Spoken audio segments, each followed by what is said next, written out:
기회라는 제목을 가지고 여러분들과 함께 말씀을 나누고자 합니다.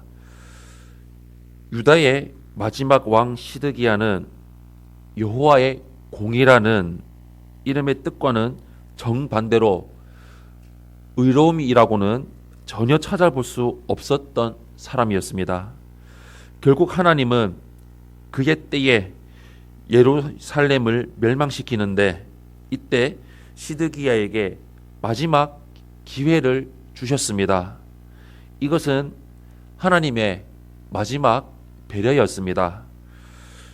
먼저 첫 번째로 1절에서 3절의 말씀을 보시면 최소한의 자비가 남아있을 때 하나님의 말씀에 우리는 순종해야 하는 것을 볼 수 있습니다. 오늘의 본문 1절에서 3절 말씀 우리 한 목소리로 합독하겠습니다. 시작.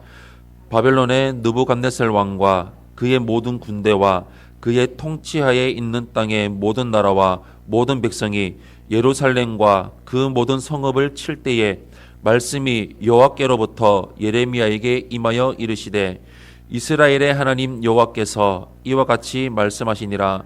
너는 가서 유다의 시드기야 왕에게 아뢰어 이르기를 여호와의 말씀에 보라, 내가 이 성을 바벨론 왕의 손에 넘기리니 그가 이 성을 불사를 것이라. 내가 그의 손에서 벗어나지 못하고 반드시 사로잡혀 그의 손에 넘겨져서 내 눈은 바벨론 왕의 눈을 볼 것이며 그의 입은 내 입을 마주 대하여 말할 것이요 너는 바벨론으로 가리라. 아멘. 바벨론이 유다에 쳐들어와서 여러 성읍이 함락되고 있지만 아직 수도 예루살렘이 포위되지는 않은 상태에서 예레미야에게 주어진 말씀입니다. 하나님은 최후 통첩을 내리십니다. 예루살렘 성이 바벨론 왕에게 넘겨질 것이고 시드기야 왕은 사로잡혀서 바벨론 왕을 보게 될 것이며 그 앞에서 말하고 바벨론으로 끌려갈 것이라는 말씀을 주십니다. 이것은 멸망에 대한 예언이기는 하지만 이후에 시드기야가 당한 일과 비교해보면 그래도 나은 처우를 제시하신 것입니다. 왜냐하면 시드기야는 끝까지 반항하다가 결국 예루살렘이 함락된 후에 아들들이 죽게 되는 것을 보게 되고 그의 두 눈이 뽑혀서 더 이상 볼 수 없게 되기 때문입니다. 시드기야로서는 이때 항복해서 바벨론에 끌려가더라도 바벨론 왕을 만나서 서로 볼 수 있는 수준에 있었어야 했었습니다. 그러나 어리석은 죄인은 종말이 오도록 깨닫지 못하고 고집을 부리다가 최악의 상황을 맞습니다. 우리가 때로는 신앙생활을 하다가 우리가 말씀을 읽다가 우리가 전혀 이해하지 못하고 우리가 받아들이지 못할 경우가 가끔은 있습니다. 그럴 때 우리가 해야 될 것은 순종하는 것입니다. 이해하지 못할지라도 내가 받아들이지 못하겠다고 생각이 들지라도 말씀에 맞으면 맞는 것이고 말씀에 틀리면 틀린 것입니다. 그러기에 우리는 언제나 말씀에 순종해야 합니다. 순종하는 삶을 살아갈 때 하나님께서는 놀랍게 우리 삶 가운데 놀라운 역사, 회복의 역사, 이끌어가시는 역사를 나타내어 주게 됩니다. 시드기야처럼 이해할 수 없을지라도 내가 당장 손해볼지라도 내가 억울한 일을 당할지라도 그러나 말씀이 그 가운데로 인도한다면 우리는 아멘하고 순종해서 하나님께로 나가기를 바랍니다. 지금 당장은 이해할 수 없을 수도 있을 것입니다. 손해볼 수 있을 수도 있을 것입니다. 그러나 후에는 생명의 길로 복의 길로 인도하시는 것을 생각하시면서 우리 언제나 말씀에 순종하며 살아가는 삶을 이루시기를 예수님 이름으로 축원합니다. 아멘. 두 번째로 4절에서 5절의 말씀을 보시면 자비를 잊지 않고 베푸시는 하나님을 우리는 볼 수 있습니다. 오늘 본문 4절에서 5절 말씀 우리 한 목소리로 합독하겠습니다. 시작. 그러나 유다의 시드기야 왕이여 여호와의 말씀을 들으라. 여호와께서 내게 대하여 이와 같이 말씀하시니라. 내가 칼에 죽지 아니하고 평안히 죽을 것이며 사람이 너보다 먼저 있은 내 조상들 곧 선왕들에게 분향하던 것 같이 내게 분향하며 너를 위하여 애통하기를 슬프다 주여 하리니 이는 내가 말하였음이라 여호와의 말씀이니라 하시니라. 아멘.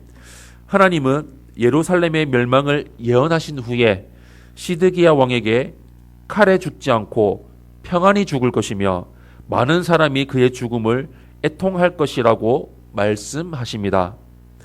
지금이라도 하나님의 심판을 받아들이고 바벨론에게 항복하며 그래도 왕으로서 최소한의 위엄은 유지할 수 있다는 말씀을 하신 것입니다.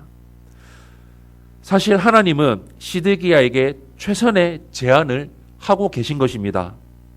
전쟁에서 패한 왕일지언정 비참한 죽음을 당하지 않게 하시겠다는 약속 때문입니다.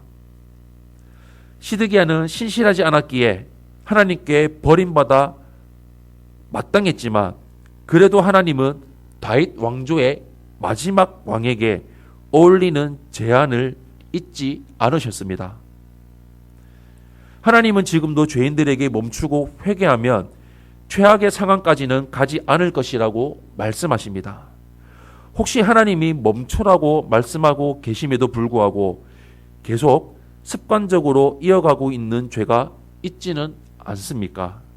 죄가 떠오르면 즉시 회개하고 그 자리에서 돌이켜야 합니다. 마지막 세 번째로 6절에서 7절의 말씀을 보시면 다가오는 마지막의 모습을 우리는 볼 수 있습니다. 6절에서 7절 말씀 우리 한 목소리로 합독하겠습니다.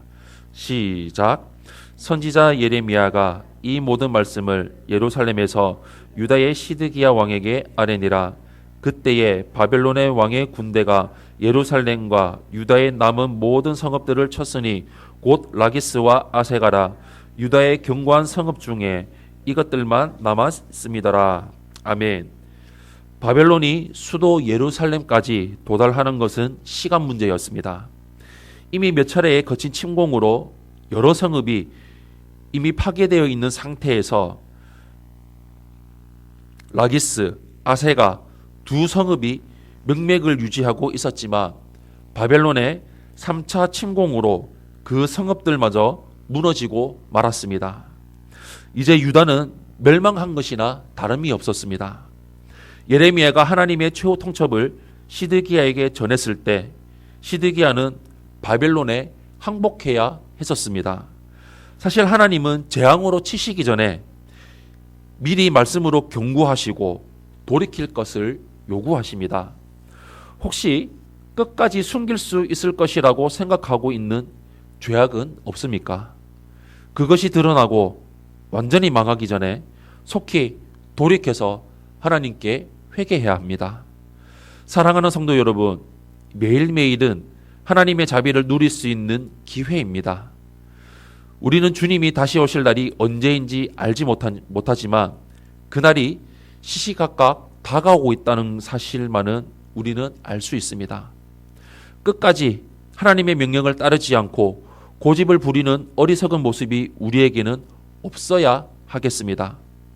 혹시 버리지 못한 습관적인 죄가 있다면 바로 회개해서 하나님의 자비를 얻을 수 있는 마지막 기회를 놓치지 마시기를 바랍니다.